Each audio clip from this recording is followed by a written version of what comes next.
想请教观众朋友，你看待代志结果，敢会因为种族、国家、语言无共款，就有无共款的看法呢？讲到最近正青的台湾戏剧《北笑门的辩护人》，是咧描写一个阿美族的公式辩护人，为着一个印尼渔工犯着杀人案来甲伊辩护的故事。作家就表示讲，这出戏互咱深深去思考到语言甲权力的关系。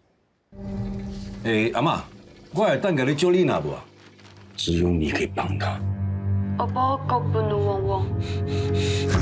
阿美式公式辩护人为着要帮为印尼来渔工犯的杀人案辩护，真无简单找到会晓印尼方言、了外语的印尼看护来斗相共。台语、印尼方言、阿美斯语、华语伫即出8000万的辩护人内底，听起来是真认真、真自然。作家廖菊辉就学了讲，即出戏的演员对语言下真侪功夫。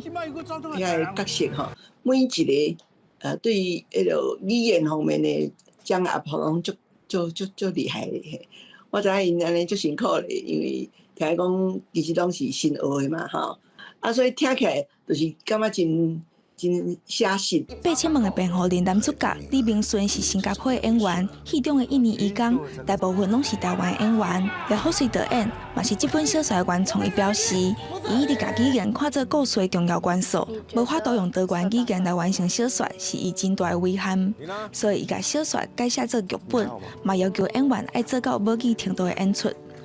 那这个其实是当初在写小说的时候我就很在意的东西，因为我觉得语言是台湾这个社会上面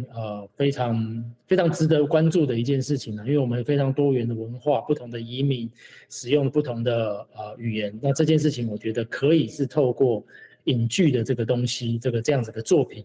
来把它忠实的呈现出来。导演讲，台湾已经是一个多元族群的所在，伊嘛相信，只要表现自然，观众对无共语言接受度会真高。邓福瑞捌做过56年的律师，过去伫法庭，伊嘛体会到语言的使用、上层权力、文化甲认同，伊嘛想要透过戏剧，互大家思考语言平权。在法庭上的沟通，很大一部分程度都必须要用华语才能够顺利的进行，许多使用少数